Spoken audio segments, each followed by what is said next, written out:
Hey, Jim Toscano here, and welcome to the Filling in the Grooves live stream. My guest tonight is Daniel Glass. He's an award winning drummer, author, historian, and educator based in New York City by way of Hawaii. We'll get into that in our interview. He's widely recognized as an authority on classic American drumming and the evolution of American popular music, as you can see in his Sentry Project, and also the roots of rock drumming, which is an incredible project with Steve Smith. And of course, the commandments of early rhythm and blues drumming that he did with Zorro. This book is amazing. This came out a while ago, but it's one of my favorite books of all time. And Daniel has played with and recorded with Bette Midler, Liza Minnelli, Brian Setzer, Royal Crown Review, Gene Simmons, to name a few. Daniel has performed hundreds of clinics and master classes globally, appearing on many of the world's top educational conferences. Daniel has hosted an annual 4-day jazz intensive in New York City, and he's also the house drummer at the legendary Birdland Jazz Club in New York City for many years on Monday nights, which is unfortunately shut down due to COVID. So we're going to get into it tonight. We're going to talk about Daniel's roots. We're going to talk a little bit about the history of drumming. So with no further ado, here is my fellow Southpaw drummer and buddy, Daniel Glass. It took us a minute to put it all together, and I'm happy we did. It's great to be here, man. Absolutely. So I met you in 2009 at PASIC, Oh, and it was brief, and I met you at PASIC. I met Zorro at the same, obviously, at the same event, and you guys were starting to promote together, correct? And yeah, we did a clinic to sort of kick off the book. to kick off the book. And Yeah, and by the and it was way, about, folks, yeah, subscribe to Daniel's YouTube channel because there's some great footage of both Daniel and Zorro playing different examples from that PASIC. There's like 5 parts on your YouTube channel. So go to Daniel's YouTube channel, subscribe, and check out that footage, which is really incredible. And there's some really great moments where you're playing these early parts, and there's a few I that was my first introduction to you, and so now I'm going down this rabbit hole of like, oh my God, like you really understand these early drummers and what they were playing. And you and I kind of laughed about this, but you know, people complain about trying to figure out how to write out things that people play. And meanwhile, they have YouTube, they have slow downers, they have all this stuff. When you and I were writing this stuff out in the beginning, we were like taking our LPs, trying to put it that's on right. 16, and it was going, and we're trying to write down what drummers were playing because Yeah, it was really hard to hear it, and it really made you a better listener, right? Having to yeah. go through that whole thing. So, like, can you speak to that, like the kind of trying to Well, break down these early drumming parts? that's one of the points that I make at the beginning of the book because I try to lay a bunch of ideas out at the beginning of the book just to orient people towards, listening to vintage music or retro music, whatever the hell you want to call it. Just orienting them towards like, hey, you don't have to be frightened of the 1940s and 50s. Like, it's actually a lot closer to what you love, and it's eminently more accessible than you would think. People tend to look at old photos and they tend to listen to old recordings and they just go, well, that sounds different or that looks different, so therefore that can't have anything to do with me or what I do as a drummer. And I get it. I mean, when I was growing up, I was like, I'm not interested in any of that old stuff. That's old stuff. And I want to, when I moved to LA in 1991, I wanted to be Vinnie Colaiuta, like probably 80% or 90% of the musicians or drummers that did move to LA at that time. But what's cool is I learned when I joined this band Royal Crown Review, which we mentioned earlier, that it was really a I joined because it was a really good gig and they were playing every week at this club, the Derby, and there was lines around the block and I could play jazz, and I'm like, great, I'm in, and I got a chance to audition and I got the gig and everything. But it wasn't until I really got in the band and I started throwing all my like modern big band licks. The band had like a 3-horn section and stuff, and I started, trying to be like, I don't know, Tony Williams and and play Vinny stuff over the big bands. And they were just looking at me like, great, you're a good drummer, but this is not what we want. I mean, what do you mean? This is what big band is, but it wasn't. And what I always say is I learned that, you know, the music swung, but it wasn't jazz. It had blues riffs and grooves and chord structures, but it wasn't Stevie Ray Vaughan or B.B. King. And it rocked, but it didn't rock the way 70s rock rocked, you know? So it was this transitional music. You know, we did a lot of different styles of music, which was cool, but we played, when I first joined the band did a lot of this kind of music, like early rhythm and blues. And I really realized along the way that I didn't know what the hell that meant. So I kind of had to go back because they were getting on my case about it. And finally, one of the horn players, God bless him, he made me a mixtape. Remember those? On a cassette. And he said, just listen to this. And I listened and I began to understand how to approach this, that this really was pop music. It was groove music, but it was early proto rock and roll. So it still had a shuffle beat, but it didn't always have a backbeat. And you didn't always play a crash on beat one. But it definitely was groove music, and it swung a very particular way that had this incredibly laid back thing to it. And I was not doing any of that. So I had to have a major attitude adjustment, which I did.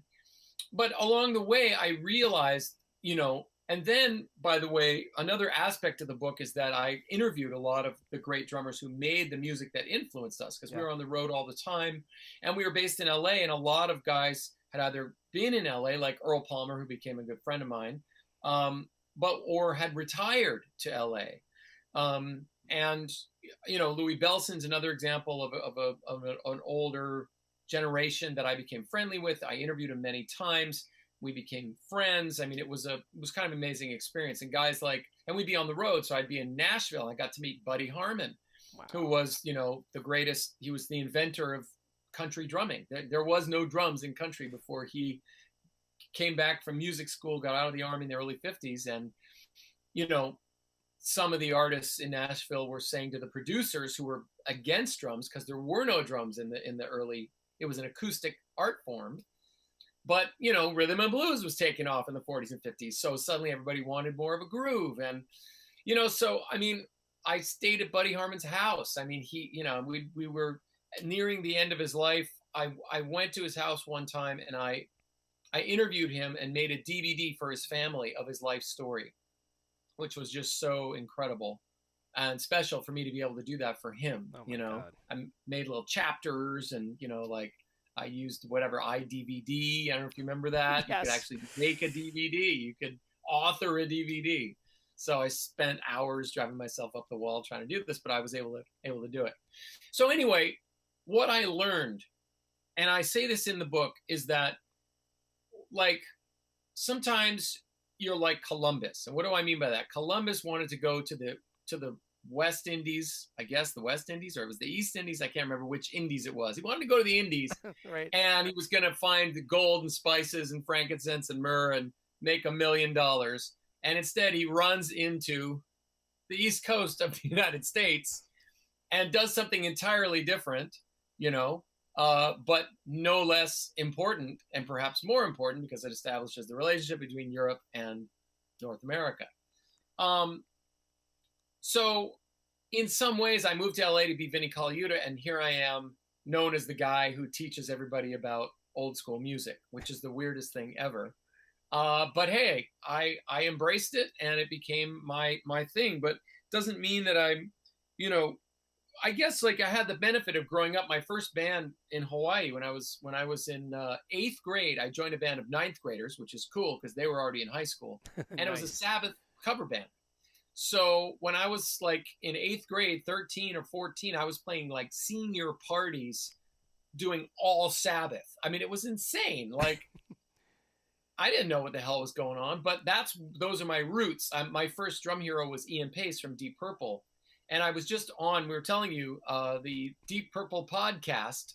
There's a podcast all about Deep Purple, and I'm going to be on the next episode talking about the couple times crazy. I met Ian and saw Deep Purple and had these crazy experiences, like tangential experiences with Deep Purple.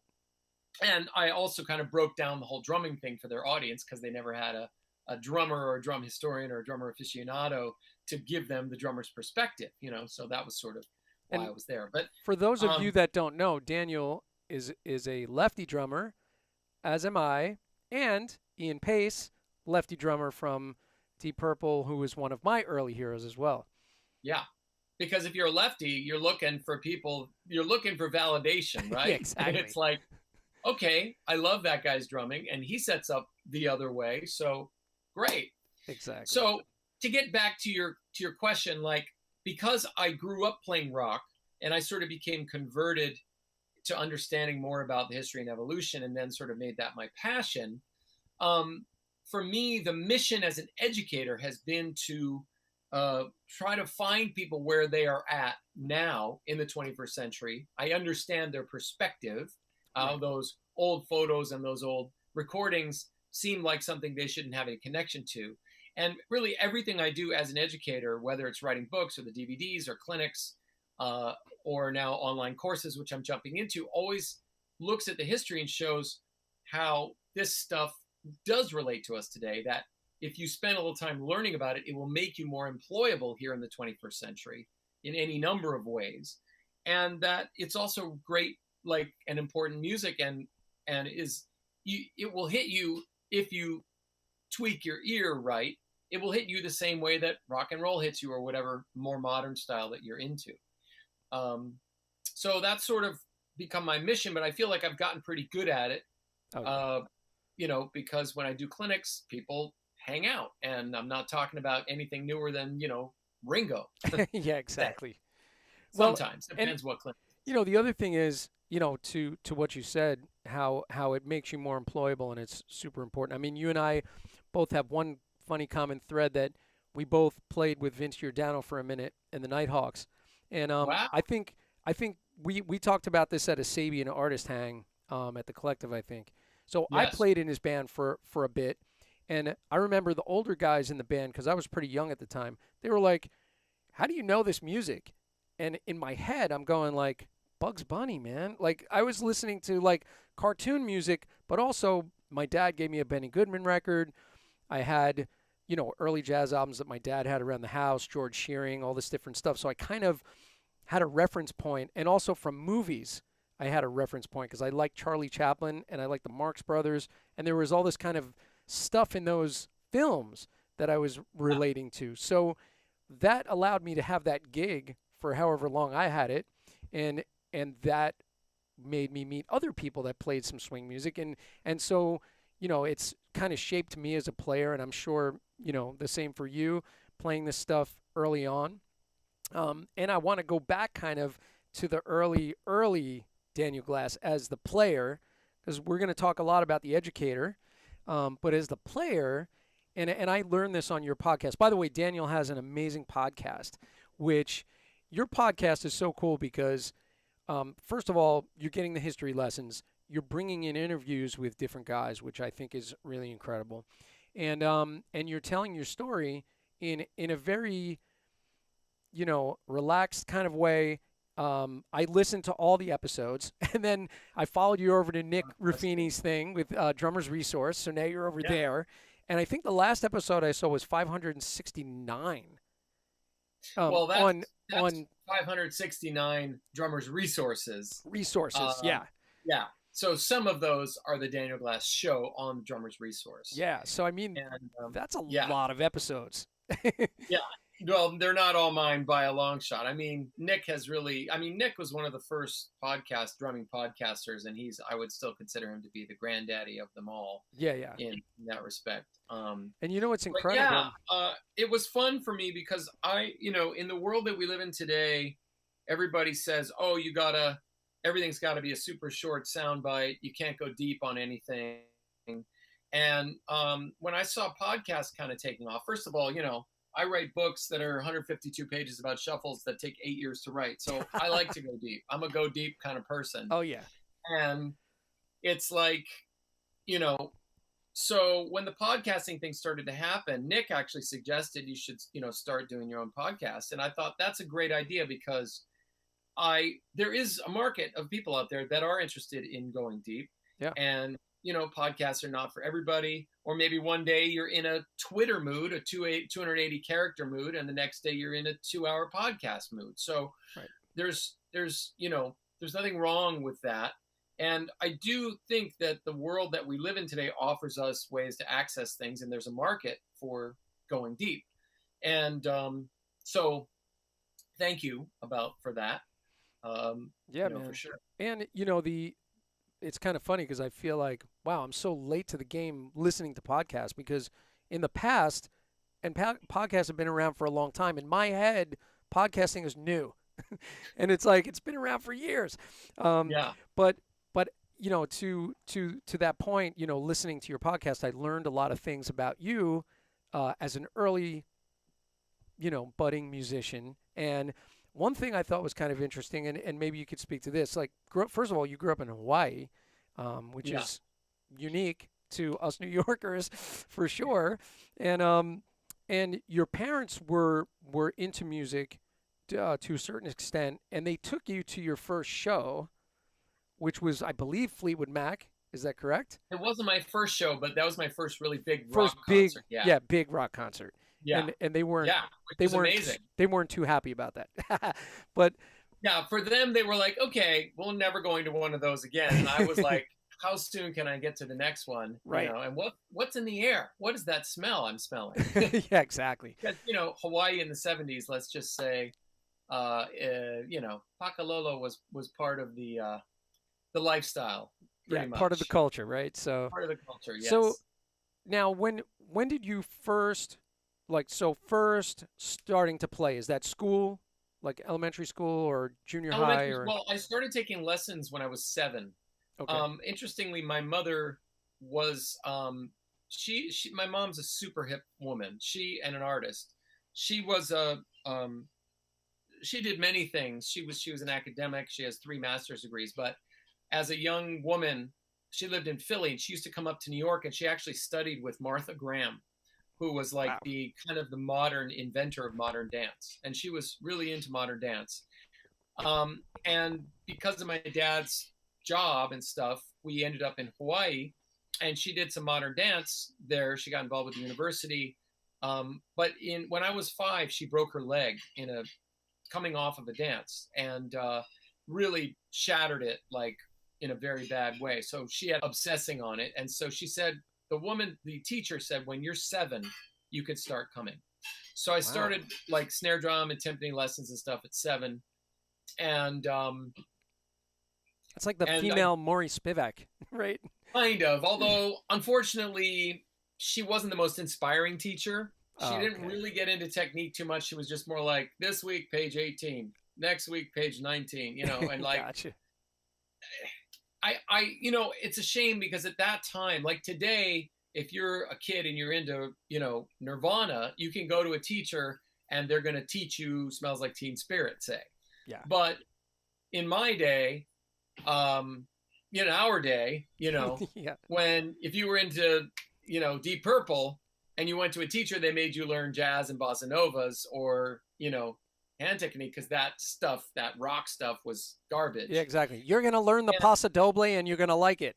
Yeah, exactly. And it just, there was this big disconnect. And so I studied with her, and then I did all the, school band stuff. But by the time I got to be 13 or 14, I got my first drum set. And I was starting to join rock bands, and I was like, back up. So first drum set, what was it? It was cool. It was an old Sonar, 60s Sonar kit. What? That I got from a classmate of mine, his older sister, who was a famous professional surfer, believe it or not.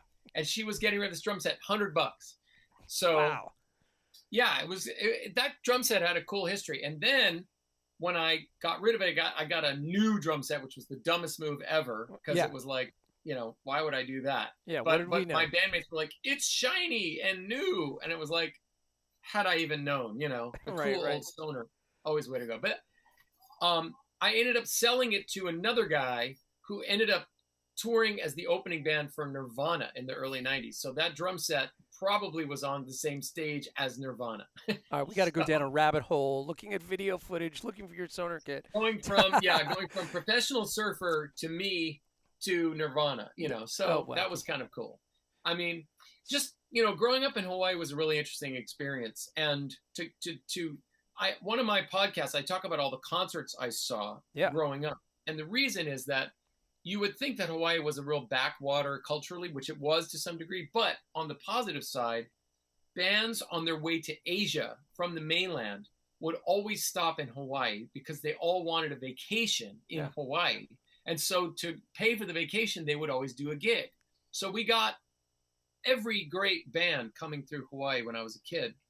And I didn't see a lot of them, I was young, but luckily my parents were hip enough that they were in love with the Rumors album, and we all got to go to the show. So that was like shortly after you got the drum set. Were you like early teens? Yeah, it was right around the same time, actually. And then in seventh grade, I saw Boston Don't Look Back at the stadium. That was my first stadium show. Yeah. And that was like, I went to a lot of concerts. Also, just in talking about a few of the concerts I saw that were pretty incredible, I saw Carmine Appice play with Ted Nugent on the Wango Tango tour. Whoa, and wait a minute. So Tommy Aldridge was 1982. Like... Oh, okay. So, but he wasn't the drummer on the record, right? No, but he was touring with Carmine with Ted at that time. Ted. And now Ted is like, hated for his politics and all this kind of stuff. Yeah. But he is one of the greatest showmen you will ever see in your life. I mean, his shows are unfreaking believable. Yeah, I saw Ted Nugent a very long time ago, and on that particular show, he had a bow and arrow with a flaming arrow, and he shot it into a guitar across the stage and lit the guitar on fire. Awesome. I mean, stage antics, as awesome. A guitar player, as a showman, as a singer, as a songwriter, he's fantastic. Yeah, great guitar player.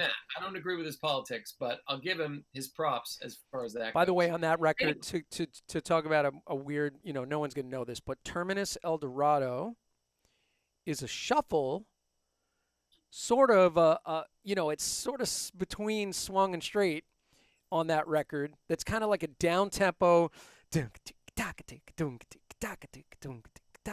that was one of the first sort of shuffly, and he's not playing with one hand. The guy was playing it, like a sort of shuffly 16th note feel on the hat. And that song always stuck in my head, and I didn't own a hi-hat at the time, so I took a clamp that my dad had, a woodworking clamp and a washcloth, and I clamped my crash cymbal so that I could have a muted cymbal sound. Dink-a-dink-a-dock-a-dink-a-dink-a-dink-a-dock. So anyway. Instead of a hi-hat. Yeah, instead of a hi-hat at the moment. But you're already thinking technologically. I would have just suffered. You came up with a creative solution. I was like, I got to make a hi-hat. I don't have one. Exactly.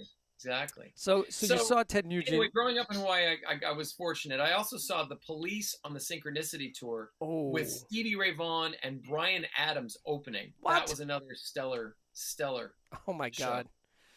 So, wow, that's amazing. In Hawaii, I mean, you wouldn't think, right? And it turned out that was the last U.S. show the Police did until they reunited in 2005. Oh, wow. So you ended their career. They were on their way to Asia. They had already done the U.S. on the way to Asia. Oh, my God. That's amazing. So now you're falling in love with sort of all these rock bands, definitely in playing drums. And then, so where does it go? Then, sort of that's heading in through high school, right? So in high school, I did marching band, jazz band, orchestra, concert band. I did musicals. I just pretty much did everything. Right. But I also had this Black Sabbath band. And what was cool is I joined that band when I was in 8th grade, and I stayed with them all the way until they were they were seniors and I was a junior. So I was 4 years, and we went through all these different changes, which was really interesting. We had we started off playing like Hendrix and Sabbath and that kind of early 60s classic rock. Swingy stuff. What's that? Swingy stuff, if you think about it. I mean, the Hendrix stuff. We played like Boys Are Back in Town. That's a shuffle. Yeah. And it was great because I got to do a lot of interesting stuff. Then as the 80s came on, we were in a we got a girl singer, female singer, and became a new wave band. And punk, we did punk and new wave. So we did Wow. Sex Pistols, we did the Motels, we did Oh my God. all kinds of really cool bands, cool music. And then the last couple years, the last year, the lead singer wanted to go in a hair metal direction because that was happening. And so, I mean, it wasn't horrible. Like we did stuff from Blizzard of Oz and like the Scorpions. Yep. And, you know, that was less my taste because I was not by that point, I was a 70s hard rock guy, you know, and I liked punk and new wave.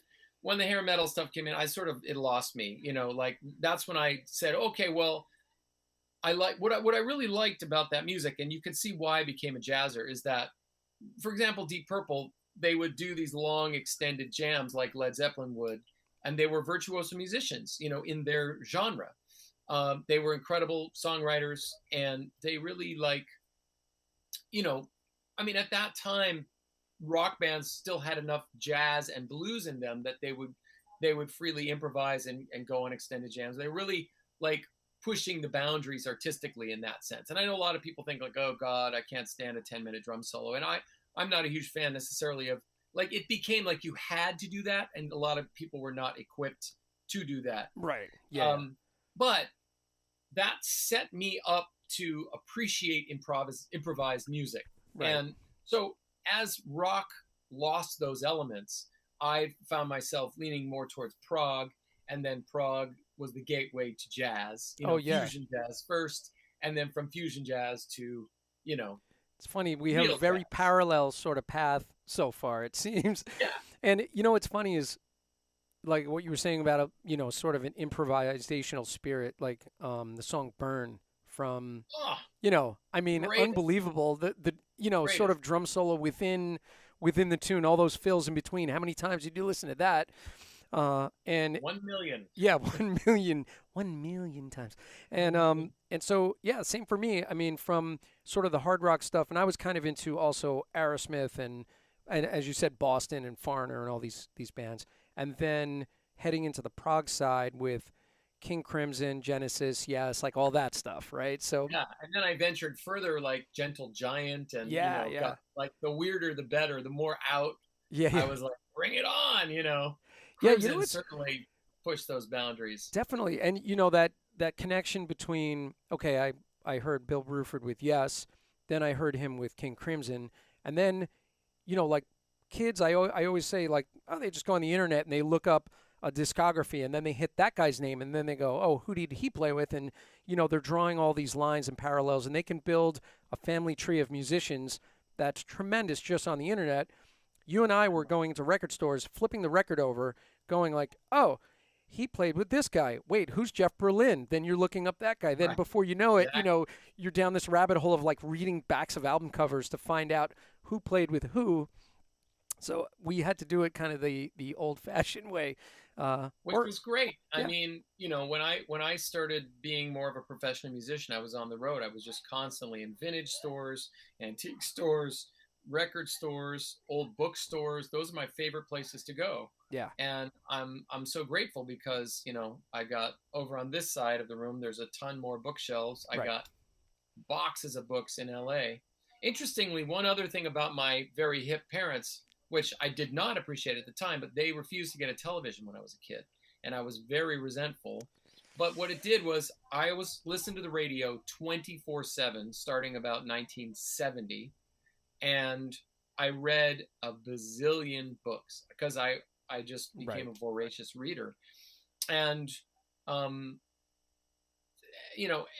so it was very natural for me. What happened is I went to college at Brandeis University in the 80s, 84 to 88. I got a psych degree. My dad's a psychologist. I thought, I was going to be a psychologist. But after 4 years of that, I was not excited to continue with academia. I was not into what psychology was. I mean, I wanted, I thought, I could do therapy, but you had to do 6 years of like statistics. You know what I mean? It was like, ugh, no. And so what ended up happening was I kept playing in college. I was in a Pink Floyd tribute band. The Aesthetic Pig. Aesthetic, my God, Jim, you've done your I do my research. research. God bless you. Yeah. And that we were like the biggest band on the whole campus. Like our Right. shows were like massive events because nobody was doing, like we would do the entire Dark Side, or Right. we would take the song Echoes, which is already the side of an album, and in the middle spacey part, we would put, Joe Cocker, Little Help from My Friend, the Beatles, I Want You, She's So Heavy, and Derek and the Dominoes version of Little Wing, Wow. and Oh then my finish God. Echoes. And so the whole thing would be like an hour and 15 minutes of one song that was just like one epic jam after another.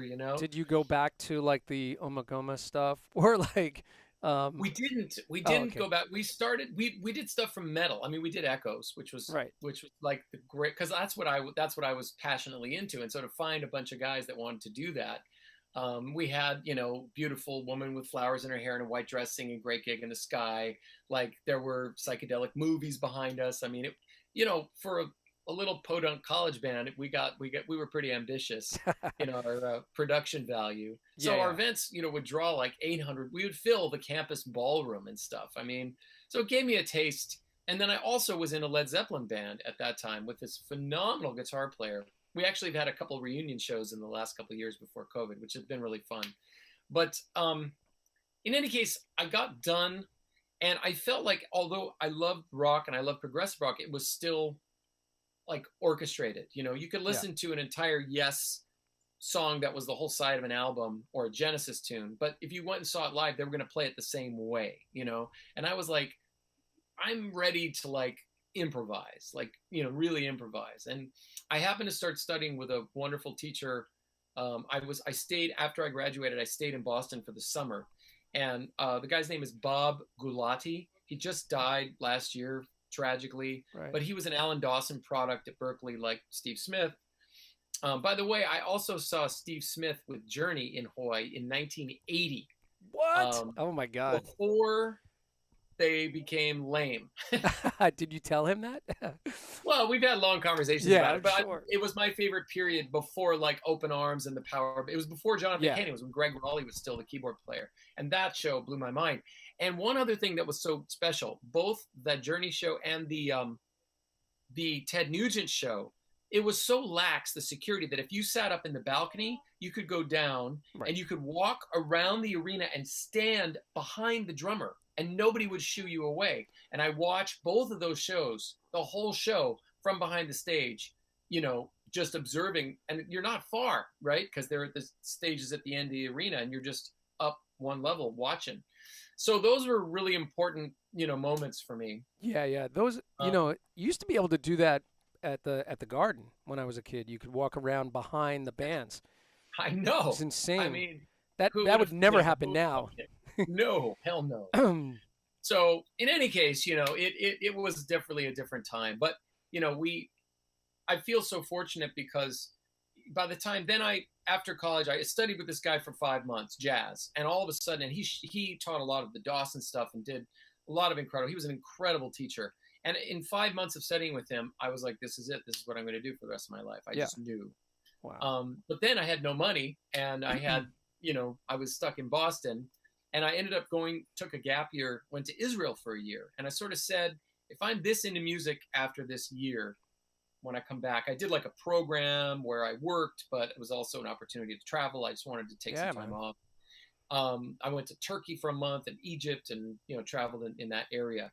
Um, what I did was I bought a guitar while I was there, and I ended up learning blues guitar. I bought a little book about blues guitar and That's totally got into it. So I'm amazing. like, I think this is what I need to be doing. Like, Oh I my just God. couldn't keep music away. So then I went back to Hawaii because I was completely broke, and I spent a year living with my parents, and I really got serious about woodshedding and worked 80 hours a week at a TGI Fridays to earn some dough. Right. I started gigging. I was taking lessons. I was teaching lessons.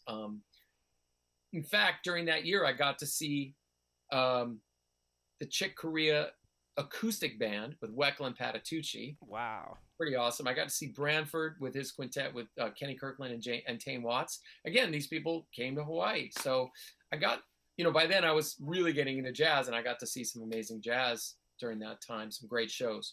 So Now, at this point, how old are you? In like 20? 23. 23.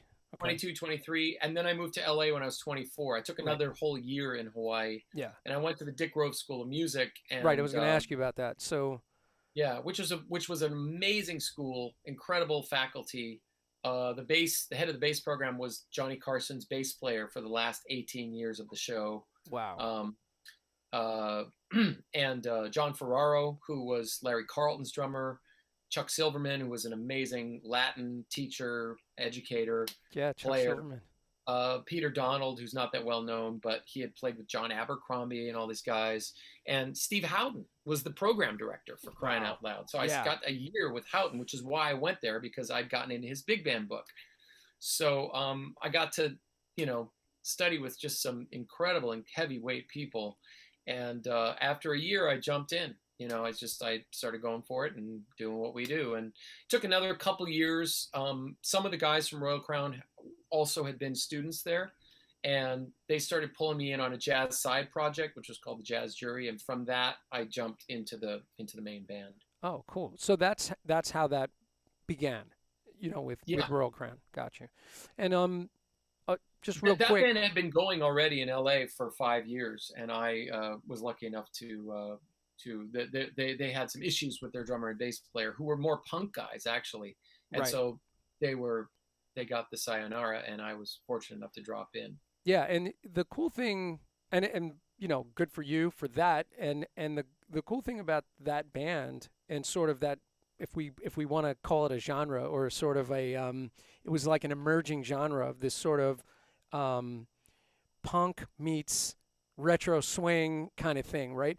Yeah, The band Squirrel Nut Zippers, yeah. like that Sure. was similar in a way, different instrumentation, but Well, it was part of the same movement, you could say. that I mean, scene, Royal yeah, Crown Review really was the band that pioneered that whole thing, and with the the zoot suits, and right, a lot of it kind of got cheesed out. But our tenor player was Mondo. He was a L.A.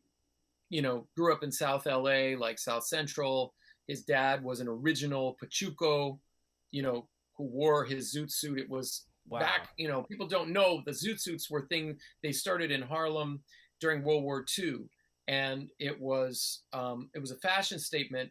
And it was picked up by, you could say today, people of color on the West Coast and in other cities, as the thing was, it was a political statement. And during World War II, of course, there was rationing, of everything. Drummers might know that there were you could only use 10% metal in the construction of right, most products, because metal was being used for the war effort. So there are the wartime drums, which are mostly wood, yep, and have only a few little bits of metal in them, like the lugs and stuff like that. The tension rods, actually, not tension even the rods, lugs. yeah, But the lugs were made of wood, and the hoops and everything was made of wood. And they're terrible drums, but they're, some people are into collecting them. I mean, they didn't sound good. It was a drag, yeah, but the companies did what they did. But in terms of fashion, the fashion styles became very thin lapels, very short, form-fitting suits for men, because the idea was to use as little fabric as possible. And the zoot suit goes in the exact opposite direction. It's like ridiculously big hat, the pants come up to here, the coat comes down to your ankles. yep, It's about extravagance and like going the other direction, using as much fabric as possible. And to some degree, it was a fashion thing, but to another degree, it was a little bit like, hey, we're going to do our own thing fashion-wise. right, And so the Pachucos in California, which were on the east side, East LA, which is the Latino, or Hispanic area, they embraced these. And of course, the man didn't take too kindly to it. If you ever saw the movie LA Confidential, you know that LA in the 40s, and 50s, and really up through the era of Rodney King, had one of the most corrupt police forces in the nation. yeah, And so what they did was, in the summer of 1943, they passed a law at midnight. This is the city council banning zoot suits. And at 12:01, they put all these off-duty soldiers and sailors onto buses, sent them into East LA, and said, you see anybody with a zoot suit, beat them up, rip the clothes off of them, do whatever you want. Oh my And God. it was supposedly a spontaneous riot against, these people who were not patriotic. Again, just pure racism. But Wow. this is what the Zoot Suit riots were. And it was not a party. It was not a good timey event. It was a terrible scar on American history. Yeah. Um, it went on for several days. And then all of the Latinos were the ones that were arrested. And they were stripped naked and beaten, and people were murdered, and there was tons of stuff destroyed. It was just basically like a rampage, all because of the clothes that you're wearing. Oh my God. So we wrote our song Hey Pachuco about that event where it's like they're coming for us. Pachuco means like my homie, my essay. And so it's like the Pachucos are calling to each other as this whole thing is going down. So it had like a serious political overtone, that original song. That was sort of our biggest kind of hit, you could say. Right. It was featured in the movie The Mask and other things. But so that movement came up from punk rock. And I think the deal was that a lot of the punk rockers really like, the original punkers in the late 70s and early 80s kind of got tired of getting slam danced around in the mosh pit. And they were growing up a little bit. And LA in particular, although the whole West Coast had like vintage stores everywhere where retired people had passed away and their whole collection of suits and dresses and everything were there. It was a dry climate, so old cars were preserved well. They didn't rust. Yeah. And you had all of this stuff. So movements tend to begin when it's like music matches fashion. Young people can get stuff that's cheap, at thrift stores, and all of a sudden, like, things emerge. It was also the end of the 20th century, fin de siècle, the end of the cycle, I guess, or the end of the era. And what happens at the end of a century is people tend to go back and revisit earlier things that happened. So you had retro, rockabilly revival, you had swing revival, you had a huge ska revival, of course. What's their name? No Doubt was the biggest example of that. When I first joined Royal Crown, No Doubt was just another local band on the scene. So, and you had like the lounge scene. I mean, there were just so many cool scenes that were happening at that time. And it was very organic. And the punk rockers realized, like, they began to see that early rock and rollers were guys with leather jackets and pompadours who were like, the wild one with Marlon Brando. They were like, well, this is just as badass as what we were doing as punks. These guys were just as rebellious. Then, you look further back, the swing guys, where it was the same thing. They were young punks who were playing music that was, supposed to be N-word music, et cetera, et cetera, et cetera. And so as I got into the history, I began to see that, like, these scenes just repeat themselves over and over again. Young people discover something, they want to make it their own. Maybe it has elements of other genres that appeal to them. And then over time, those things become mainstream. Then the next generation rebels against that, and you can just see the cycle happen over and over again. So that was sort of the birth of that movement, and it became very popular, especially when they added kind of a swing dance angle to it. All of a sudden, everybody rediscovered partner dancing, and everybody, got into the dress and all that stuff. But I was lucky because I kind of fell into ground zero and really understood, like, the punk roots. And our thing was like, we were like a street gang, because our singer Eddie had been like he grew up in New York, and his dad was a jazz singer. His mom was in the ballet world, and he was a skinhead punk, but he was also, he would bring tapes that had like the Ramones on one side and Sinatra on the other, and wow. that kind of stuff.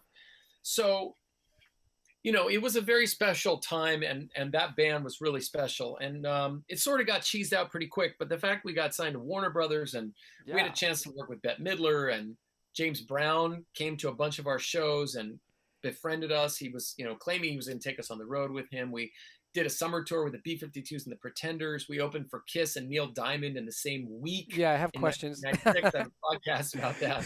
So, it was like, we were like everywhere. When we started, there was no genre. So they would just, oh, here's a blues festival. Okay, now you're coming to New York. You're going to be on the JVC New Jazz Blue Note thing, which was Wow. like totally like free jazz stuff. And here we are like doing our thing. So it It's was pretty funny. It's like they could almost throw you on any stage because it's a because we punk. didn't fit in anywhere. Yeah, you're punks in a way. It's like a punk attitude with a swing group, and just like We did the Vans Warp Tour. We were one of the I headline saw bands footage all of you guys through on Warp Tour. 1997. You know, I knew Travis Barker before he had any tattoos. I mean, Right. uh, yeah, it's kind of amazing the places we got to go and things we got to see. We traveled all over the world with the Warp Tour. The year we did it, they were experimenting. We did the only European Warp Tour. Oh, I got to see the Foo Fighters and Beck, and wow. be on the same stages with those bands, but there were a lot of punk bands. This was right after Taylor Hawkins joined the band too, so Oh, really? it was pretty awesome. Yeah, this was Oh, all wow. like 96, 97, somewhere in there, 98. Get Dave Grohl on your podcast. Yeah, I don't know if you remember. There was one event we did that the Foo Fighters were on, and it was up at a ski resort, and it was Offspring, the Foo Fighters. What was that ska band from the second wave ska? Not the English Beat, but Mighty what was Mighty the other? Boss Tones? No. No, earlier British band. Oh, earlier. Anyway, they were on it, but the freaking Foo Fighters were on it, and I had just bought the color and the shape, and the backstage was really cool because it was at the bottom of a ski slope, so there were no facilities for anybody. There were no dressing rooms and stuff. So it was an MTV event. It was Boarding for Breast Cancer, and MTV had built a stage off this old school bus, and the school bus was right behind the stage. And I remember I finished my solo, Hey Pachuco. I was dying because it was at elevation. I had no oxygen. Oh my And God. freaking Dave Grohl and Taylor were both behind me watching my solo. Oh, wow. But unfortunately, I didn't follow up. I should have followed up. Should have followed up. That's all right. I should have followed up. You've done all right. You've done all right. Oh, We man. got to count the good moments. That's right. I think it's just to mention about from your podcast, you were talking about, and I think it's worth mentioning. We don't have to go down a deep rabbit hole because people can listen to your podcast about it. A lot of the details about that stuff. There's a two-parter about the Warp Tour and working with Gene Simmons, which is another story. That's pretty fun. But I think one of the really funny stories that you told is that you guys, because Kiss had seen you guys play, because you were on the same trajectory as them on your tour, so you would wind up in the same cities, or very close to each other, close proximity, and then you guys got asked to open for them after they had the band come out and see a couple of shows, right? You guys went out as guests. The band didn't come out. Their management came out. Oh, we right, were right. we left LA on a long 2-month tour. We in an RV, and Kiss in like 19 tour buses, and we Exactly. happened to be in the same city as them, and it would be like we would leave the city at, after our show, driving all night in the freaking RV, 9 of us in an RV with like with your all our zoot suits stuff. all over the place. And all of us, and these tour buses would just roll past us on the highway for like what seemed like 20 minutes. And of course, every city we get to, there was all the press. And this was the tour where all the original members got back together, put all the makeup back on, Ace Frehley and Peter Criss. Peter Criss, yeah. So it was special. And, we didn't think anything of it. We get to Denver, and we're playing at the Bluebird Theater, which was nice. We were pretty hot, so our show was sold out. And they were, of course, at the Enormo Dome. And and their management came to our show because we were playing later on. They played early in the evening. We played later. Their management came. They loved the band, and they got us front row center tickets they were adding dates everywhere. So they'd added one night in Denver, and we got front row center tickets to see Kiss. I mean, it was insane. Yeah, that viewpoint has to be nuts. Like seeing that stage show from that perspective. It was insane. So we kept in touch because what happened on that tour was they didn't have a regular opener. no, first of all, everyone was terrified to open for them because it was like Yeah. this was the biggest show of the decade, you know, because here everybody they was the original guys, and back in makeup, and the so we then saw them again in Atlanta. We got tickets again, not front row center this time, but still pretty good seats. And we were told we were like, because Eddie, our singer, had been a huge Kiss fan. I had been a Kiss fan back in the 70s. So we just were playing Kiss records on the thing. So what they would do is they would have either bands tour like just for a week with them, or they would literally pick up local bands in some towns, Right. you know, who maybe had some following. But it almost didn't matter because it was Kiss. Nobody was coming to see those people. Right. So we're in Florida and we get a call. The opener dropped out in Omaha, Nebraska. Do you want to open? Oh my God. We were like, okay. So we figured out, we switch our schedule around, we do what we have to do. And we drove in our RV from frickin' Miami to Omaha in Nebraska. 2 days. Oh my God. Omaha, Nebraska. Now, what's so cool about this is that this was again like a really great Forrest Gump moment. The Nebraska at this point is the only state in the union that still has festival seating shows for rock, which means they don't sell any tickets with ticket numbers on them. You just show up and first come, first serve. Original general admission. General admission. So we got, first of all, most openers in a big rock tour played to nobody, you know, or 1,500 people or something. Everyone skips the opener. Well, everyone was there because they'd waited all day. And you know, and it was like packed. Second, Nebraska at this time was the only city that had open bar carts just rolling up and down the aisle. So these people were liquored up, and we felt like we were being just thrown to the lions. And it was 2 nights.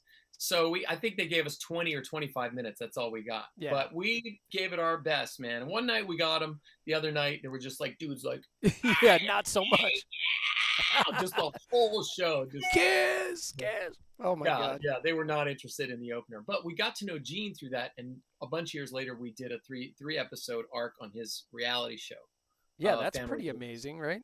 So that was really a great experience. You know, he was very cool. He was very respectful. I mean, he's definitely a hard-nosed businessman. But the idea was the ruse, of course, because there's nothing real about reality shows. He supposedly got an offer to do a Vegas run, like, you know, a lot of those acts do. And he wanted to do something, you know, Gene and Paul are cool because they grew up loving Motown, rockabilly, rhythm and blues. Of course, they love the Beatles.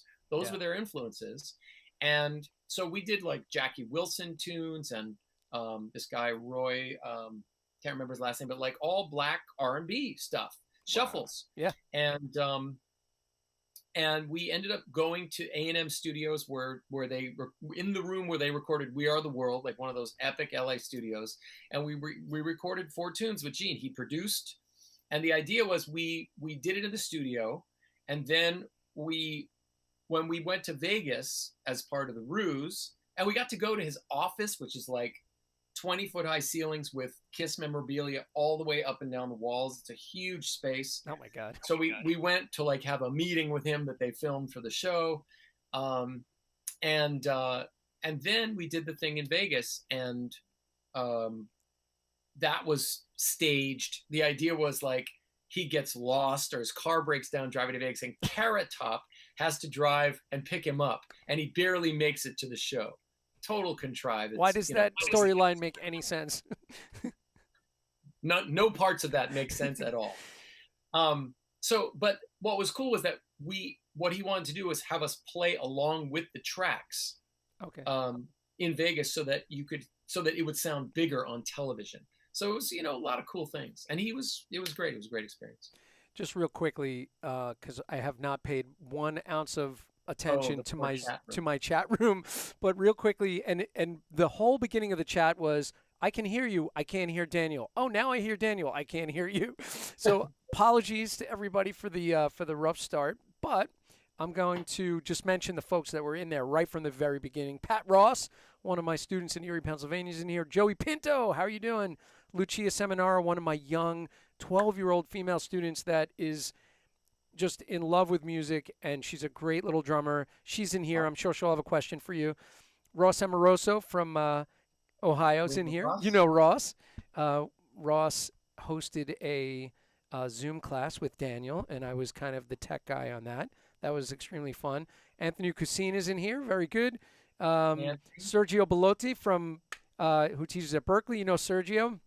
Our left-handed brother. Another left-handed brother. Oh my goodness. Bob Sergio, Sears. baby. Bob Sears hanging with us. Peter Retzlaff Hey, hanging with us. Peter Retzlaff is my guest Yorker. coming up. Peter Retzlaff will be in here very soon, so he's hanging with us. And let's see, John Gill hanging with us tonight. John Gill from Long Island, transplant to Oneonta, New York. And let's see, was that a question? No, not a question.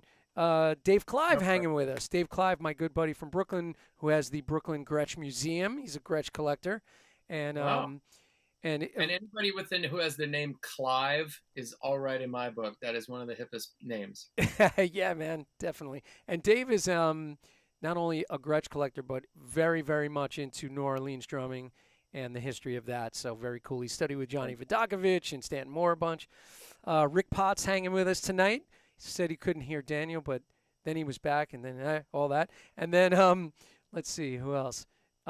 Joey Pinto, I said. Rocco Deserto hanging out. That's like a boxer's name. He's a student of mine. Rocco Deserto's hanging out with us. He said, "Hey Daniel, I love your Sentry Project." Good to hear. Awesome. Another one of my students. And there was a question. I'm going to roll. Oh, let's see. Karen Fetter, Dom Famularo, hanging with us. Yeah. Awesome. Dom. And Karen, I know Karen too. Yeah, Karen's great, good friend of mine, and she's in these chats. I don't know her, but we had an exchange of emails a couple years ago. Yeah, very, very sweet and talented young lady there. Dom Famularo, of course, hanging out with us. Love that. Larry Rizzo hanging with us. Larry Rizzo did have a question. He said, "I have a question for Dan. Can you please give us," this is very specific, Larry, 6 jazz standards that are contrasting in style that every drummer and musician should know." Wow. 6 jazz standards. That was very specific. How about 3? I mean, the problem with jazz standards is that you can interpret them any way that you want to. Absolutely. And it also depends what kind of jazz scene you're in. Are you going to a bebop jam session, or are you on a wedding? Yeah, right. I would say like a couple of Sinatra tunes, "Fly Me to the Moon," "I Got You Under My Skin," those type of things, which is much more of a commercial groove swing, right? How about it's Summer not Wind? The Summer Wind, baby. Yeah, yes. And then some kind of Latin-y type of thing on Green Dolphin Street, or I hate to say The Girl from Ipanema, but that does come up quite a bit if you're on a commercial gig. Wave. Knowing Joe Beam tunes, yeah. Wave. And then some basic bebop stuff. And believe it or not, Van Morrison Moondance comes up a lot. That it does. And then a ballad like My Funny Valentine, because every what we used to call chick singers, I don't know if you can say that anymore, but you're not allowed to say that. They like Funny Valentine, right? The famous joke: how many chick singers does it take to sing My Funny Valentine? And you know the answer: all of them. All of them, exactly. Oh my God. Well, sorry, no offense. Hopefully that answers your question, Larry. Daniel Bedard hanging with us from from Montreal. We just did the Montreal Drum Intensive a couple of weekends ago, so I was very, very excited to be on the panel for that, playing and teaching about my book. Was that live or virtual? No, that was a Zoom masterclass that we did, so that was super fun. Yeah, Daniel's on it, man. Daniel's great. He's Another lefty. Another lefty. Lefties presiding. Look at this. There are lefties presiding today. Drummers Education Connection in the house. Very, very cool. Oh, yeah. I just was on their program a few weeks ago. Good people. Yeah, me too, man. I was just on there, I guess about 3 weeks ago. Great guys. Really great guys. And Steve Bagayen is in here. Good to see you, Steve. Restream is in here. Very good. Kevin Stevens, Kelly Ray Kevin. Tubbs, Kelly Ray, what's Kevin up? Ray's here. Yay. Nice. Boy, we got the Midwest represented, the West Coast. We got everybody. Yeah, totally, man. And yeah. So and by the way, Ross Amoroso said, was it the toasters that you were thinking of when you were talking No, about? no, the specials. Oh, the specials. Okay. Yeah. No, I'm thinking of bands from the 80s. Right, right. Yeah, yeah. Oh, that's funny, man. All right. So, well, okay. One more question. So Lucia said, "Oh, Joey Pinto said for the record, he's a lefty but play right-handed. That doesn't count. You're out. It doesn't count. Not in this crowd. Sorry. Not in this group." Question for Daniel. Lucia asks, if you could travel back in time and meet or play a concert with any drummer back in time, who would it be and why? Well, gosh, that's pick an era. You know what I mean? Yeah, Like, really. I think one night that I would like to be a fly on a wall at would be I think I can't remember the exact date, but January of 1938, and it was the absolute peak of the swing era. And Benny Goodman played at Carnegie Hall, and that may not sound very exciting to people of today, but I actually have a two-part podcast about just what an amazing concert that was. They recorded it in a way that normally in the 1930s, if you wanted to do a studio recording, you would have to go in and cut something that was maybe 3.5 or 4 minutes long tops, because they only had the 78s, and that was all the music they could fit. And generally, the quality wasn't that great. Right. But they also had they would do air checks, and they had longer discs, bigger discs that were like this big that weren't available for commercial play. And they also had other ways of recording that you couldn't get in a recording studio. And when Benny Goodman did this concert at Carnegie Hall in 1938, and I did an entire podcast about this, so I could go on and on. It's such a unique, epic night. First of all, it was the first time a swing band had played at Carnegie Hall, which was meant for classical music only. So this was, again, young punks coming up and breaking all the rules. Secondly, this was an all-star event that featured not only Benny Goodman's band, but members of the Basie Band and Ellington. And of course, at this time, Benny Goodman had his small group quartet with Teddy Wilson on piano and Lionel Hampton, both of whom were amazing musicians, but who were black. And to have integrated musicians, an integrated show at a venue like Carnegie Hall was, to some, a breakthrough, to others, an outrage, right? Right. So that's just the lineup. Then the material they did was unbelievable. Of course, the evening culminated, and they did these long jams. So part of what frustrates me about listening to records at that time is because what they were doing live had no bearing on what they were doing in the studio. A lot of times drummers couldn't even really play to the fullest extent in the studio because the technology was not set up for that. So but because of the way this was recorded, it was literally one suspended mic over the band in Carnegie Hall. Right. Of course, the acoustics of the hall are so incredible that that the one microphone picked up details, including Krupa's drumming, that you will never get in the studio. And then the way they recorded it, they could capture the full length jam. So they did 12-minute version of Honeysuckle Rose. I think the version of Sing Sing Sing is 9 or 10 minutes long, uninterrupted. For example, the studio version of Sing Sing Sing was long, but they had to do a part 1 and a part 2, where the band would end. You would flip the record over, and the band would start again and do the second half of the tune. And they did that a lot back in those days, a part 1 and a part 2.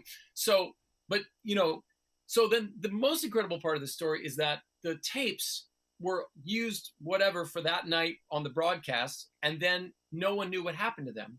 And the story is, and this may be something of a wives' tale, but in the late 50s, now 20 years later, Benny Goodman's young daughter, he got married late and had young kids, discovered some boxes in the back of a closet, and it turned out that these were the tapes.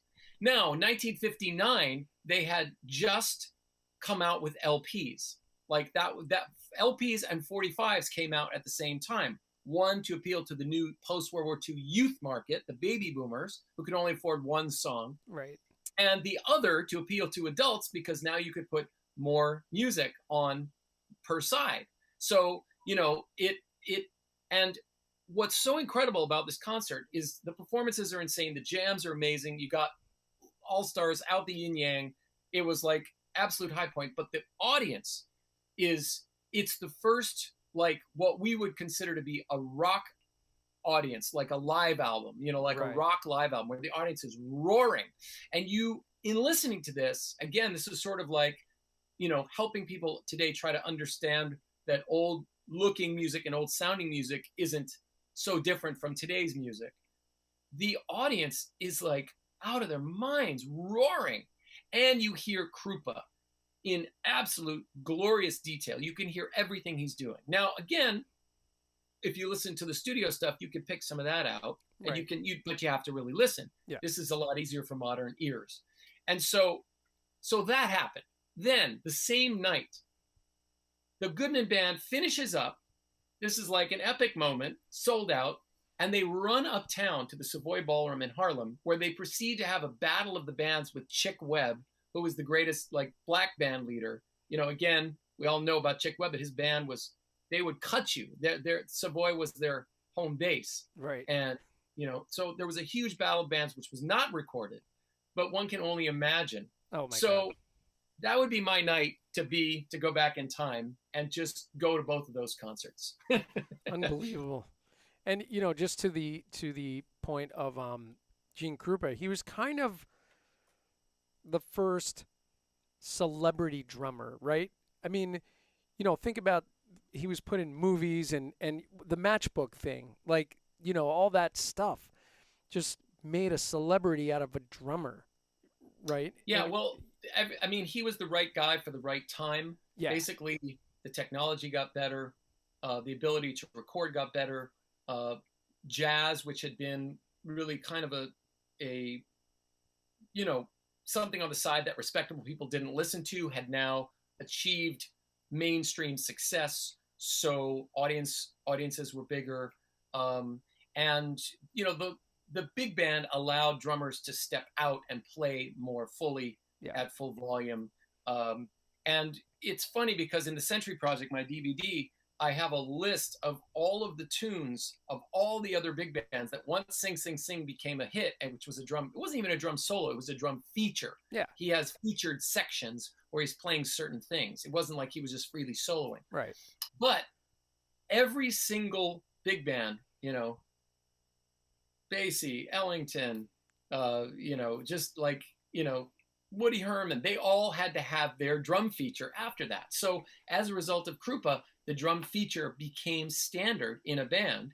And as a result of that, we get John Bonham or whoever, Neil Peart, many, many years later. But you can really trace that back to Krupa. He wasn't the first, celebrity drummer, but he was the first drummer that, we all hear that joke, oh, how many people in your band, Joe? 5. 4 musicians and a drummer, right? Right, yeah, so exactly. Honestly, that's how people thought of drummers. I mean, people still do think that of drummers, but was sort of 100%. like drummers were meant to be quiet, to keep time, to get people to dance. Right. They were really not to be featured in any way. And, Krupa really changed that. And then he was such an amazing, honorable human being that he started the first nationwide drum contests. I mean, today we think of the GC.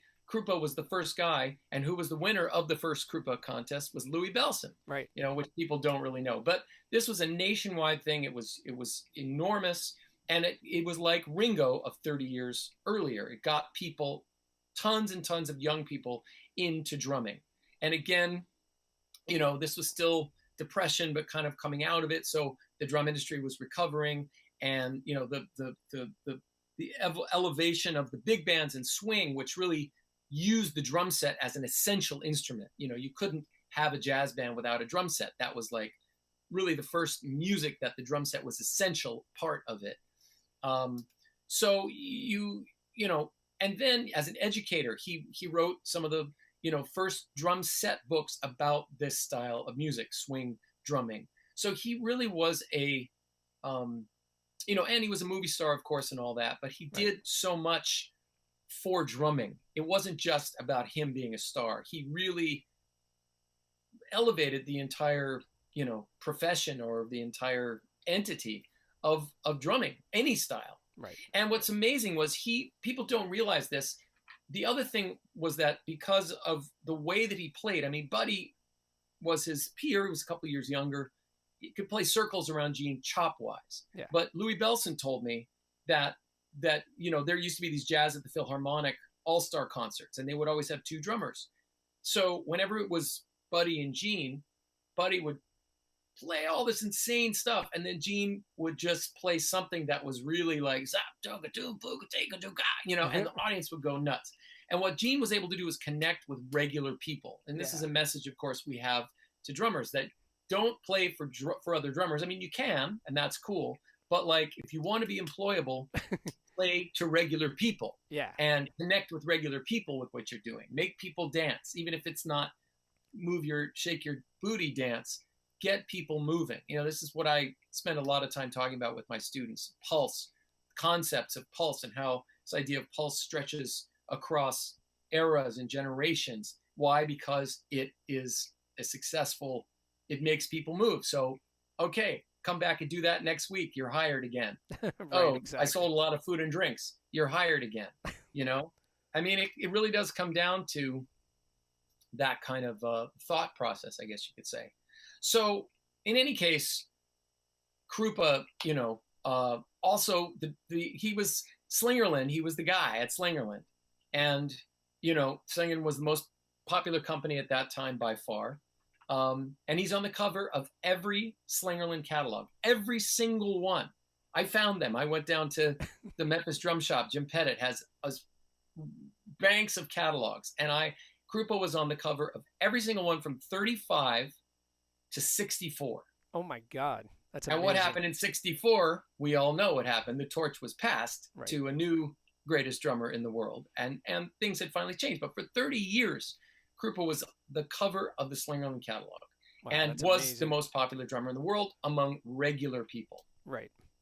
Not just other drummers. Yeah. So, wow.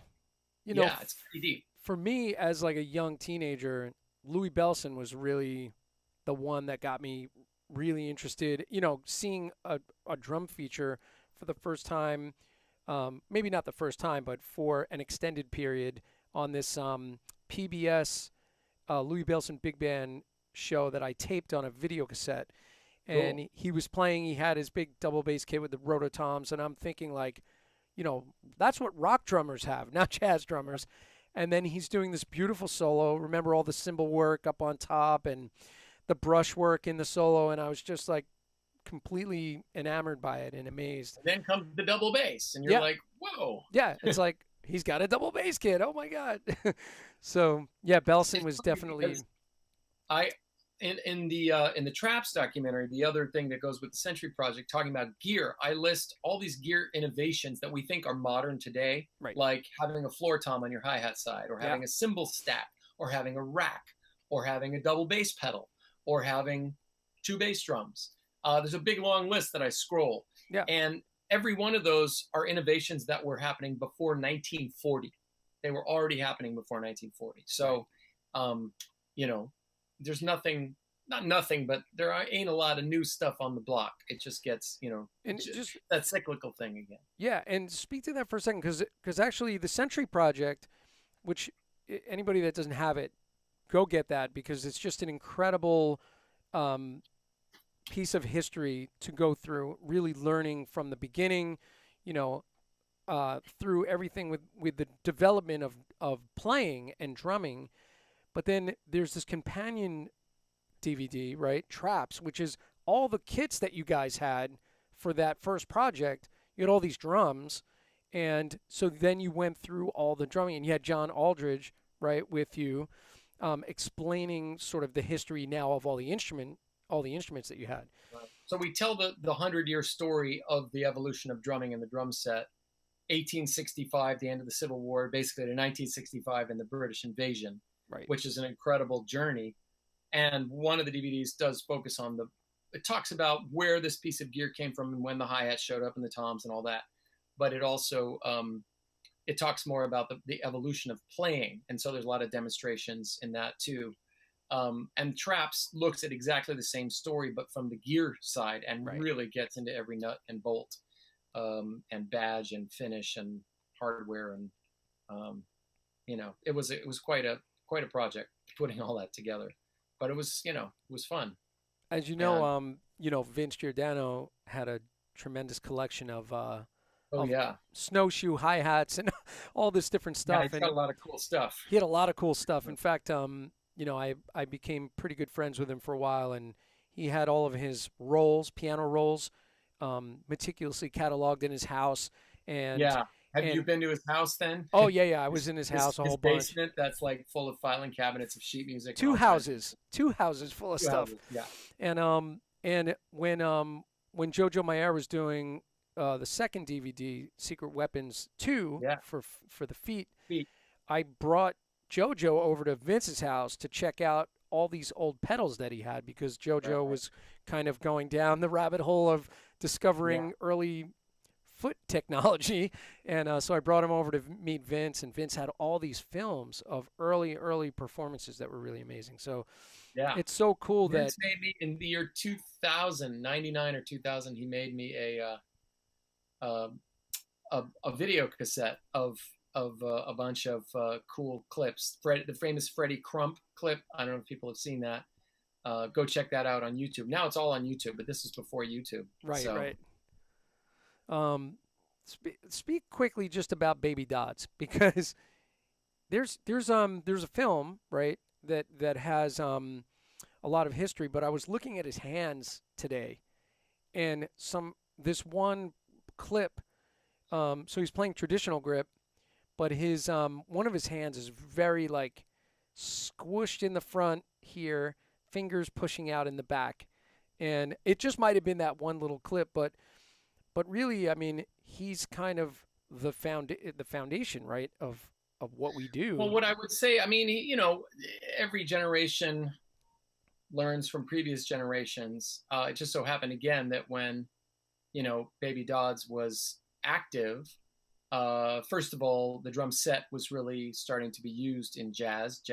Early jazz was the first style to really adapt the drum set as an important element, and the recording, was getting there. So when King Oliver, went up to Chicago and made his famous recordings, that also ties into history because it's 1918.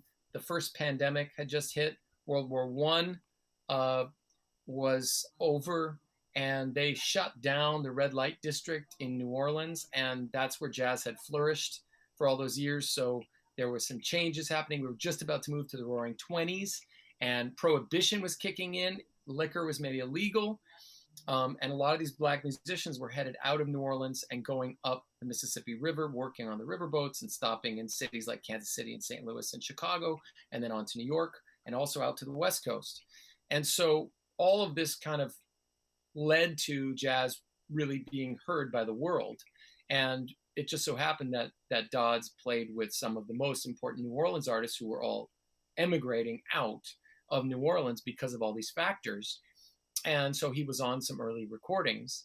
I mean, he was really great at what he did. His brother Johnny Dodds was an amazing clarinet player. And I think he also played soprano sax.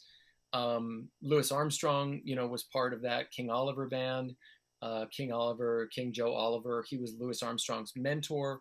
So this is the roots of jazz. And then Louis Armstrong would go on to New York and play with Fletcher Henderson's orchestra, where he reinvented how jazz should be played and basically set the standard for how you would swing a solo. And he was, so it's, it just so happened that Baby Dodds was captured. His playing was captured in some very important circumstances with great New Orleans musicians. He was himself an excellent drummer, of course. Yeah. Then he, King Oliver was set up in Chicago. I forget the name. I would say the Royal Garden. Royal Garden was the name of the venue that they played at, and all these young kids, including Dave Tuff and Gene Krupa, and they were called the Austin High Gang, young white kids, got turned on to this, and they would go and watch. So that's how the torch began to get passed to some of those guys. Again, Black musicians being able to play for white people or in larger venues. And of course, prohibition, if you have illegal mobsters with illegal speakeasies selling illegal bathtub gin, what kind of music are you going to have? Illegal Black music, right? Because it goes with the illegality of it all. And of course, it's underground music. And so a lot of people got exposed to it at a time when radio shows start to happen and recordings. Duke Ellington is doing, one of the first broadcasts from the Cotton Club in New York in the late 20s. And so all of this is coming together. And Baby Dodds was just like the cat in the right place at the right time, who took advantage of that. And in the end of his career, this is cool too. After World War II, there was a huge resurgence of traditional jazz. And this is because bebop came about after World War II, and a lot of people did not get bebop. They didn't know what to do with it. And so in the same way that 80s music becomes popular 20 years after the 80s, it has a resurgence, traditional jazz, which had been popular in the 20s, had a resurgence in the 40s and into the 50s. And there were also people trying to document this early music because a lot of these veterans in New Orleans never got to record. So in the 40s, Baby Dodd was still living in Chicago. He gets to record a lot of stuff. And we hear him in a more modern setting. And he was a real traditionalist who refused to get a hi-hat when the hi-hat came in. So he still played the old school way, whereas a lot of drummers like Zutty Singleton or Ray Duke, who were from New Orleans, adapted a more modern playing style and more modern drum set because they wanted to stay current, and Krupa too. So the Dodds just stuck to the old traditional way with lots of bells and blocks. So Moses Ash, who had Folkways Records, said to Baby Dodds, come into the studio and record and talk about what you do and play a bunch of solos. And thankfully he did that just a couple of years before he passed away, but we were able to document a lot of that stuff. But again, you're hearing it out of context. Right. And back in the day, he couldn't play it in context because they wouldn't allow him to in the studio. So it's very frustrating, but you have to put the pieces together, from a lot of different sources and imagine what these guys were doing. Yeah, that's right. Because when you watch the little snippets of that film, it is just out of context. He's just sort of playing a little bit, right? And talking about there's actually no actual live footage of Baby Dodds. What you see in that footage is somebody took some of the stuff from the record and they pasted it over some footage of him that had no sound. Right, but it's still cool, Still, so So they dubbed something over that?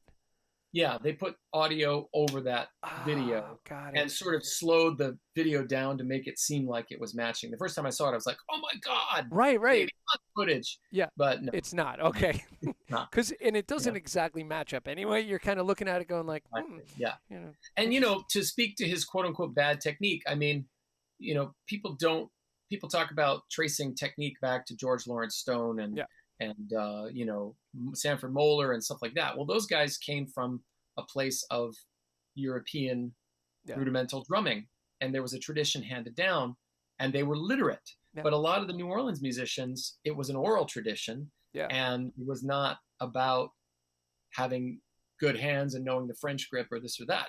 There was some because, there was, but that's something I like to point out to people because it's not, the history of Black musicians going back to slavery. Well, these people they were never allowed to read and write. Right. If they learned how to read and write, that was a punishable offense because they didn't want Blacks being educated for obvious reasons.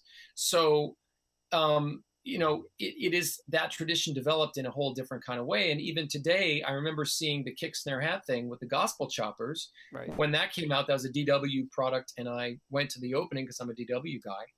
And I remember they had very famous Gerald Hayward, Aaron Spears. Yeah.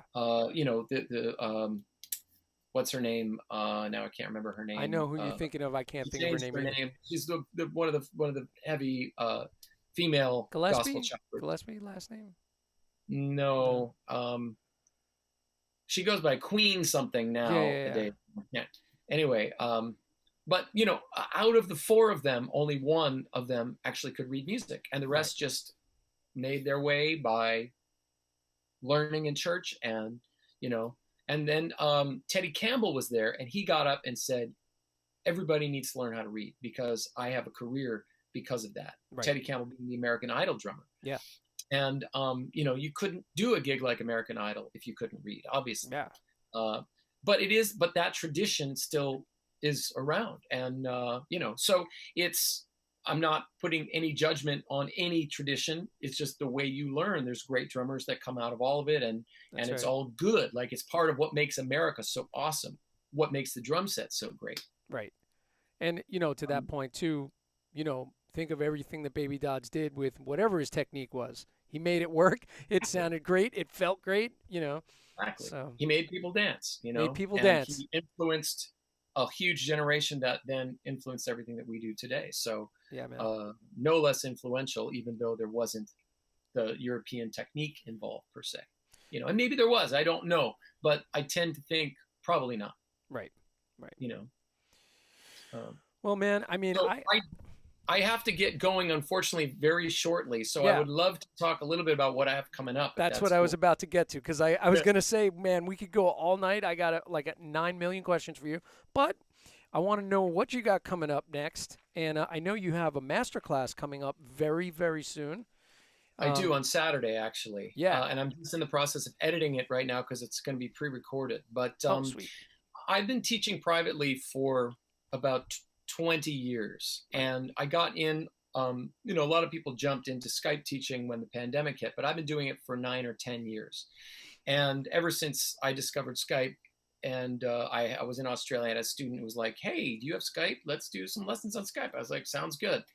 And where my teaching has gone, folks know I studied with Freddie Gruber and a little bit with Bruce Becker for a few years also. And to me, what I have found in my teaching is that what is very effective, especially when you're not able to be in the same room as a student, is deconstructing things, breaking things down, instead of adding more, doing more, going the other direction. And what I'm putting together an online entity, which is called Drumming in Motion. I'm probably going to launch it in about a month to 2 months, depending on how fast I can get everything up and running, because I've been working on it for years, literally. But the idea is that there's so much, obviously we live in a world very rich with education, very rich with online education, a lot of places to go, more than 5 lifetimes worth of stuff that you can learn. Yeah. But what I have found is that the model is, and this is always the model with drum education, that, okay, we start with a basic groove, but the first thing we do is, now let's add this and let's add that. And now let's watch some YouTube videos, and there's drummers doing very complex things. And so we're going to give you courses that have like 45 units, and it's going to be more than you know what to do with, right? And at the end of the day, if you stop and think about what makes a drummer employable, it is a really good groove. And the problem with that, whether you play rock, whether you play jazz, is that we learn the basics and then we immediately rush on to the next thing. And therefore, most of my students that come to me have been playing for a while. They're professionals, or they're semi-professionals, or they're very serious hobbyists. And they say generally the same thing. I've been studying and studying and practicing, and I'm not where I want to be. I don't feel comfortable. I don't like my hands. Speaking of Baby Dodds, I can't figure out how to get past where I am. And I've been to this site and that site and watched all these videos and done all these lessons and taken all these, things, but nothing is working. And the idea is that adding more and more and more patterns doesn't necessarily mean that you're going to actually develop. It just means you're going to get your arms and legs to do more stuff. But if there's some issues, that's a problem. So this idea of drumming in motion is, let's just say that the sticks are not the instrument. The pedals are not the instrument. The drums and cymbals are not the instrument. They are the tools of the trade. This is the instrument. And in many ways, if we can get rid of the things we're holding the implements, and we can strip it down and just see how we move and really look at that in a very in-depth way, we can, first of all, get away from, the hardest thing to try to learn something new is when you're already doing stuff with your other three limbs and they are all locked into muscle memory that you've been developing for 20 years. So if we can sort of remove the implements, slow things down to a place where it's almost like super slow-mo. Now what we're learning are little small motions that have no bearing on music, that don't feel like drumming. We can do them in a very relaxed, focused way, and we can master them to the point where they're in our muscle memory. And this is what I've been doing for the last 20 years, is basically breaking down whatever it may be, rudiments, grooves, fills, you name it, but breaking it down into very small, into its most fundamental components, and dealing with those and developing a series of exercises based on those. And what the effect is sort of like when you go to a hypnotist, right? Like if you're going to try to quit smoking and you go to your doctor, they say, well, maybe take this drug, or, if you feel like smoking, just have willpower, right? Eat carrots, right. Yeah. Get into working out, think about something else. It's on you to somehow fight against this incredible craving. But if you go to a hypnotist, they say, look at my swinging watch, and they put you in a trance, and they give you some subliminal, subconscious suggestions.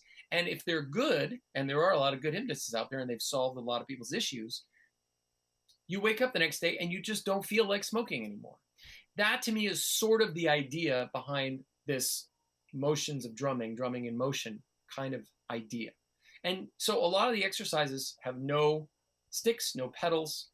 They're weird things, putting your arms on a cardboard box and moving in these weird, strange ways, doing weird things with counting, looking at space as opposed to the moment of contact, looking at up instead of down, right? And we have these arms and legs that I figured, I went research this, our arms and legs make up 44% of our body weight. They're very heavy. So, and by the way, there's this force called gravity that is perfect. So if you simply let your arms drop with the perfect force of gravity, and all you worry about is the up, creating space, well, now you can have a perfect groove that feels relaxed because you didn't rush to get there. It feels heavy, but you didn't need a lot of force to capture that heaviness. Right. And it can happen with the feet. It can happen with the arms. It's about ways of moving and beginning there in ways that seem unmusical, keeping it as simple as possible, yet on an extremely deep level. And it's actually probably for people that come and get involved with it, it'll be, I mean, I know my students, it'll be some of the most challenging material they've ever done, because you have to erase all your notions about drumming and put aside all of your kind of preconceived muscle memory and just move. Right. And of course we get the sticks back in the hand, and then we get the, but the idea is to, once you can feel what needs to happen, it's more about feeling things rather than looking for some kind of result. Then it's about translating those motions into the things that we know how to do. So it's sort of like building a car, right? When you build a car, you have, the parts of the motor, the parts of the carburetor. I know they don't use carburetors anymore, but I'm old. So the parts of the carburetor, if you picked one up, you wouldn't know what it was. You wouldn't even know it was part of a carburetor. Then maybe the carburetor comes again and says, okay, I know that's a carburetor, but it's not going to work unless it's attached to the engine. And the engine isn't going to work unless it's in the chassis. Right. And, you have to kind of rebuild in a way that starts from those little tiny parts. And it's what's cool about it, the hypnosis effect, the hypnotist effect, is that when people come and study, I have them do all these exercises, and then within a short period of time, suddenly their regular drumming just starts changing in a big, huge way.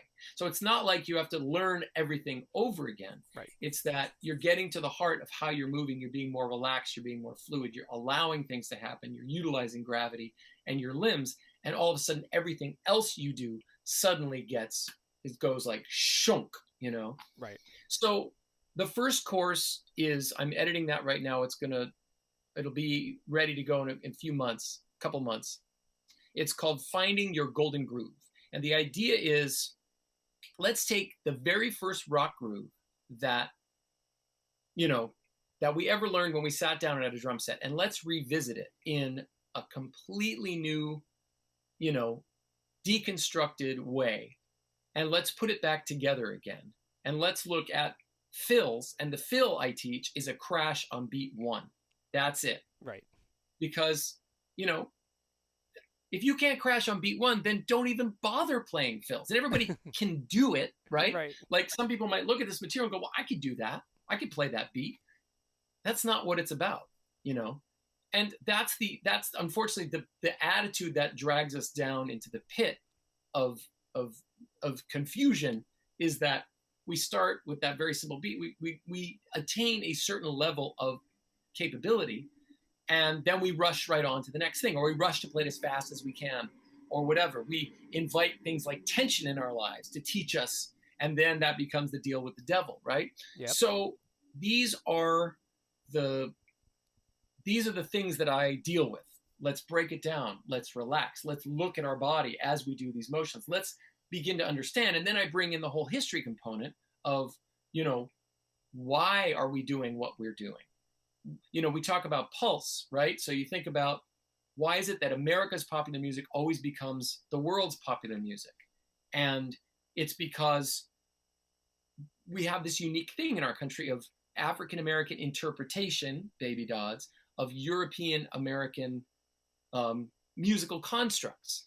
And it gives American music, whether it's ragtime all the way up to hip hop, this unique element to it, which I refer to as the American pulse, which is the music has forward momentum, but it also feels laid back. Yeah. And somehow that interpretation, those two cultures, sometimes butting heads, often coming together in beautiful ways, and those influences make American music very special. And it's part of the reason why our music inevitably seems to become the world's popular music. If you think of K-pop, well, it's American hip hop. Now, I mean, we're good at marketing, and we won a couple of world wars and brought our influence in, but at the same time, it's genuinely popular. People love American culture. It's cool, right. And so we can understand, if we can get to the heart of if we can get to the heart of that American pulse, we can apply it to whatever style we play in. So I have hard rock students. I have hardcore jazz students. I have, young students. I have older students. I have very experienced students. I have total beginners. It almost doesn't matter, because when you're learning these motions, it's new for everybody. And it's a way to turn your brain inside out and start thinking about sort of things in a very different way in terms of whatever style of drumming that you do. So it's super exciting. I've always loved teaching. I have great students. They're generally with me for a long time. Obviously, they're motivated students. But it's I've been plotting this for many years, and the hard part is, how do you teach these things to people if I'm not there one-on-one? And I've sort of really worked on it, figured out there's some really special support structures that I'm offering for practice and stuff like that I don't really see anywhere else. And it's exciting, because the whole entity is going to be called Drumming in Motion. I've got sort of the first 15 courses outlined, and it's all going to start with this first one called Finding Your Golden Groove, which really is kind of a good place, because it's just takes that basic rock beat and gives a completely fresh look at it. And so anyway, that's what I'm up to. And if people are interested in a preview of this, I am doing this clinic for, I think it's called the Southern, oh God, now I can't remember the name of it. It's a guy named, can't remember his first name. Oh, I'm losing it. Garcia is his last name. Okay. Gilbert Garcia. Okay, and right. I think it's associated with PAS. He's down in the very southernmost part of Texas. Right. I think it's called the Valley Percussion Festival. It's online over a course of Saturdays. Okay. You can look it up, Valley Percussion Festival 2021. Steve Gadd is doing a clinic. huge heavyweight people. Rich Redmond is on it. Like Nice. also because it's PAS oriented, there's a lot of classical percussionists. And every Saturday for like 2 or 3 weeks, there are clinicians all day online. It's free.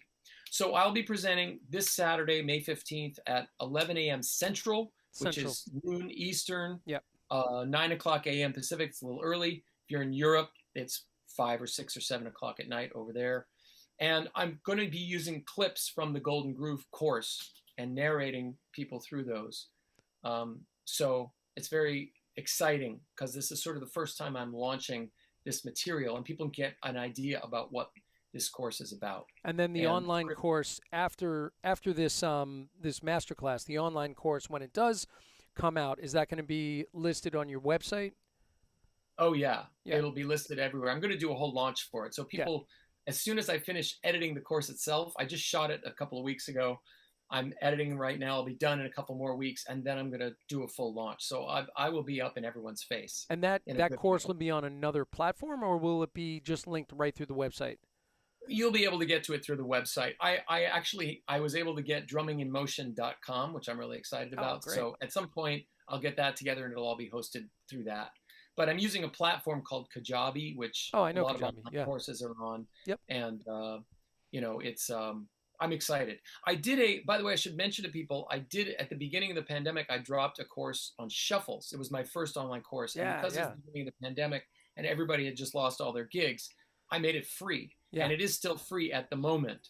So if you want to get a taste of what the online stuff is about, if you go to my website, danielglass.com, the online courses, that online course is there. And definitely the drumming in motion stuff and the Finding Your Golden Groove course will be up there.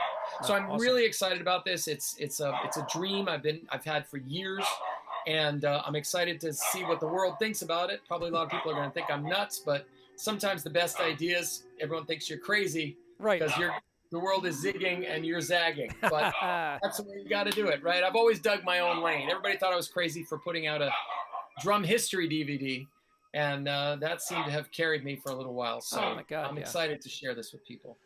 It all sounds really exciting. I put your the link to your website in the description of the live stream. And what I'll do is I'll get your other link for the masterclass for Saturday. We'll put that in the description so that you have that there as well, so people can find it. And everybody go out and check out, of course, Early Rhythm and Blues, the Commandments of Early Rhythm and Blues Drumming, the Sentry Project, Traps, all these great things. And, all of the stuff that Daniel's done, he's put his heart and soul into it, and it really shows in the products. And definitely check it out. So I thank you for hanging out with me tonight. Aaron, it's such a pleasure, man. You're congratulations on all the stuff you've done. The thing behind you there, it's the most incredible design setup. I feel like a chump with this, screen behind me.